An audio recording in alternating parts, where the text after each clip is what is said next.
thank you for coming back to Elektro Vox. We're at a Resistance Festival and I'm with the incredible Memmaker with Guillaume and Tim. A little bit biased here because Memmaker are my absolute favourite industrial band. Thank you so much. Really appreciate that. As like doom ray disintegrates him. When this ray has killed that wretch and it's had a week to recharge, it's your turn.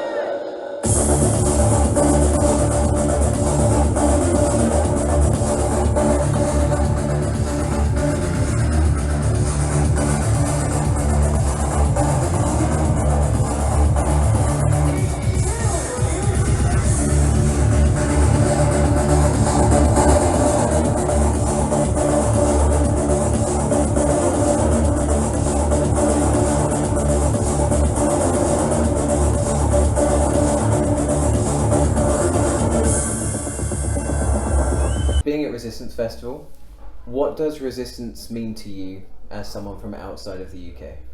I think it's... Well, I know what you're going to answer. Yeah, I met my wife here, so you know. when we filled in for God Module some years ago, Tim met his wife here. I mean, she wasn't his wife. No, she wasn't that. She didn't know she was gonna be my wife. But yeah, so that has a big meaning for the band, and also the crowd is phenomenal at Resistance, and but the UK crowd in general is just amazing. They're passionate and they're dedicated to the music, and they generally like to party, and they don't mind so much when it's a bit cheesy or kind of, they don't mind having fun. They don't take themselves too seriously, not like the German crowds, for example. And that's exactly our sweet spot. Exactly. So we're just talking with Leighton earlier. Some years ago, to me, I can't believe that ESA was opening for us when we played Corporation.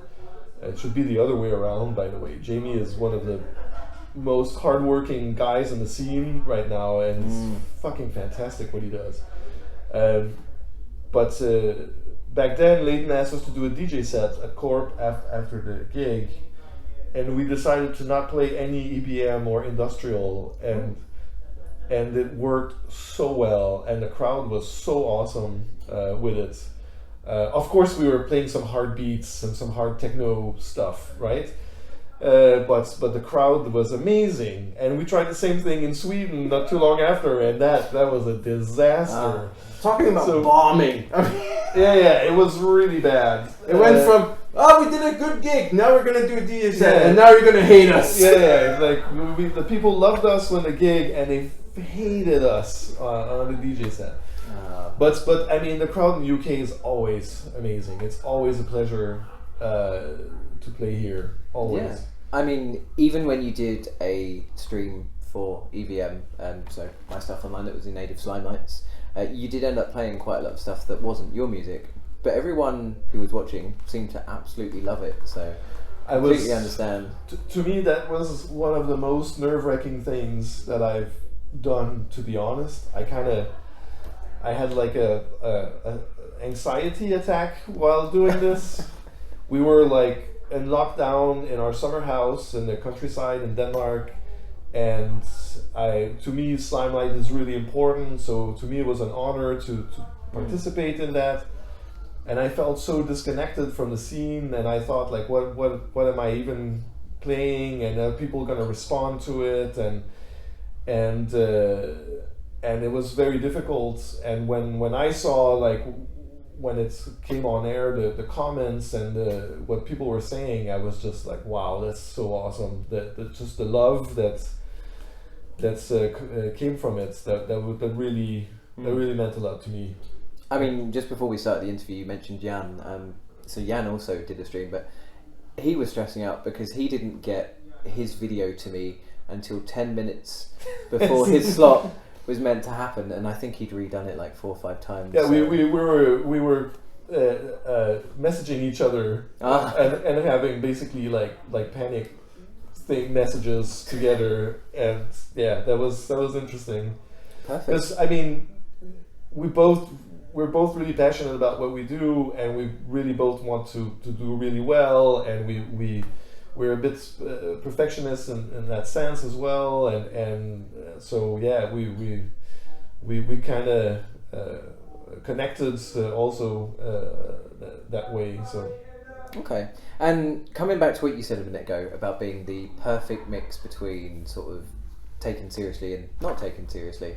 So Memmaker, your music has one of the most incredible rave industrial feels to any band, but then you throw in absolute silly stuff like Doom Ray, the sample. You had Scott Fox come in and just give them crisps.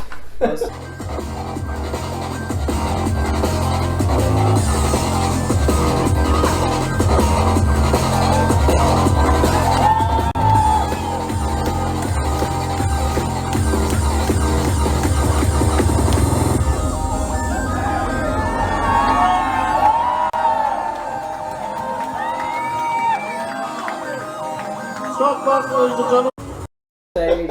You get hungry, you know?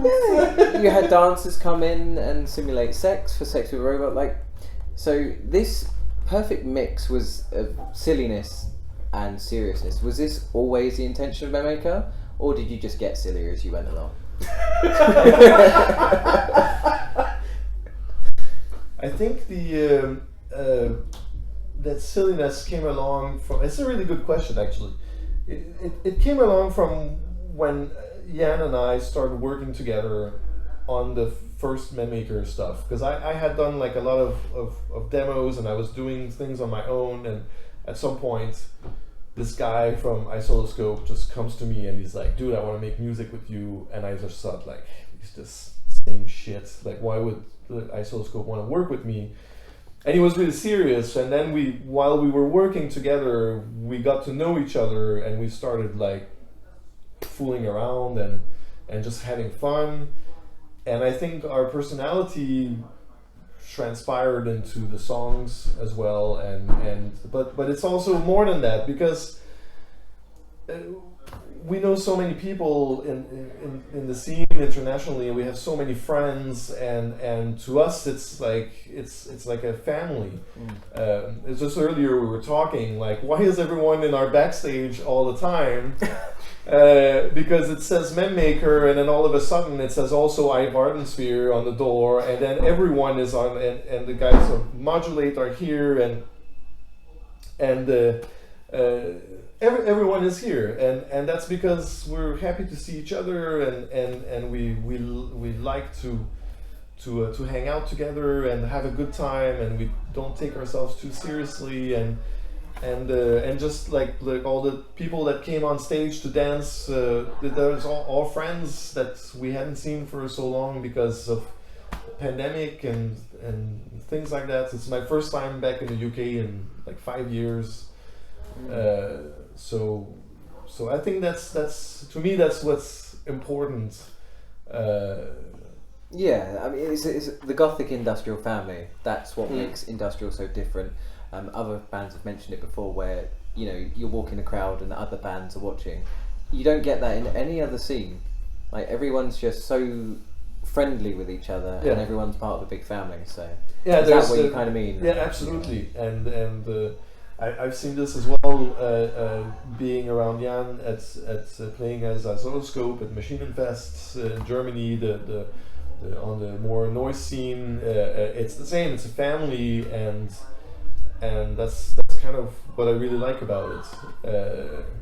I mean, obviously, the music is what I really like about it too, right? But the friendship and the social aspect and the relationships that we've developed over time, and bumping into each other in these settings. And I know that everyone has missed this so much in the last couple of years. So it's fantastic to have the opportunity to be here again. Okay. And did you have any music in the works potentially? Well, yeah, I mentioned before, that's always how it starts. The first album, I had the title of the album first, and then I did the music.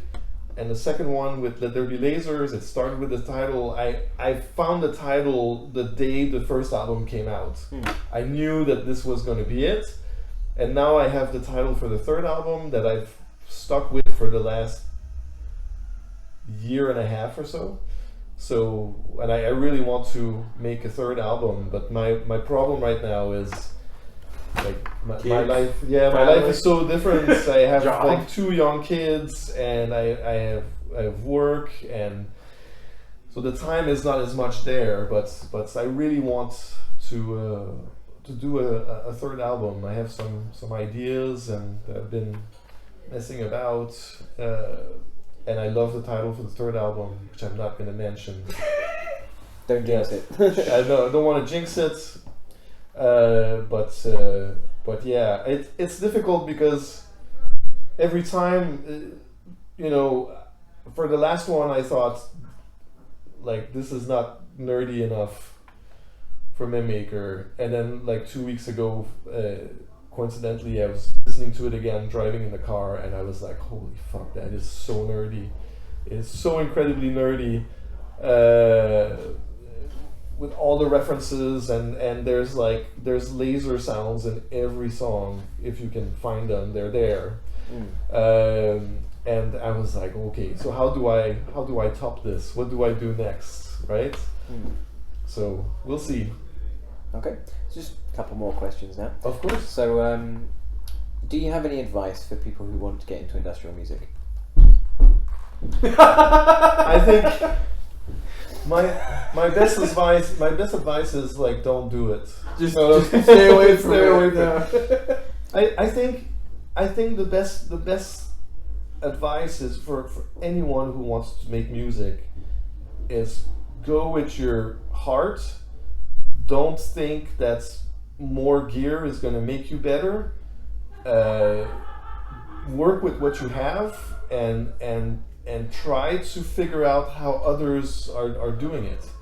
Like I did stuff where I was like, man, that bass line in that Covenant track is so good. Like, how did they do that? And try to reproduce it, and that gave some different things, but the learning process is there, and same thing with like Prodigy tracks or all kinds of things that inspired me, and also maybe don't try to put yourself into a pigeonhole, like I want to be purely this or purely that. Just let what's inside you guide you and flow, and that you'll get your own sound doing that. And the best, most genuine thing you can do ever in music is to be yourself and let that guide you, and like make it honest, because people can feel when it's not honest, like right away. It always, if you're honest, the audience will always feel it instantly. Okay. Anything from you, Tim? No, I think I think you hear it quite well in Let There Be Lasers. I mean, we do whatever the fuck we wanted, and I love it. We went from there's jungle in there, there's techno in there, there's house in there, there's drum and bass in there, and that's just we at that moment when we were making that track, that's what we felt. That's what we were listening to. That's what inspired us, and it's I think that's the main drive. It's for us to make the music we want to make, because if we start making music that we make for someone or what they expect of us, then we're not having fun anymore. That's the reason it took so long to make the second album, actually, because we had such a great response from the first one, and I thought, okay, how do I keep that response? Because you kind of get this, it's the curse of the second album, so you don't want to lose that. You feel you got to a certain point, and you get all these weird twisted ideas in your head about like how people perceive things, and it's really like toxic. And it's only when I decided like, fuck it, let's just do it how we feel like it, and people will think what they think, and that's it. And then things started happening, because for years it was really like running in circles and nothing was happening because of that. So yeah, that again we go back to the honesty of the music, and to me that's the most important thing. Okay, perfect. And lastly, do you have anything to say to your fans? We love our fans. Oh yeah, we love you. We love you. We love them all. I mean, it's amazing. Like from the It's first to amazing. the last one, even the new ones that don't know us, even the ones coming. You do it, We love yeah. No, seriously. No, it means so much to me.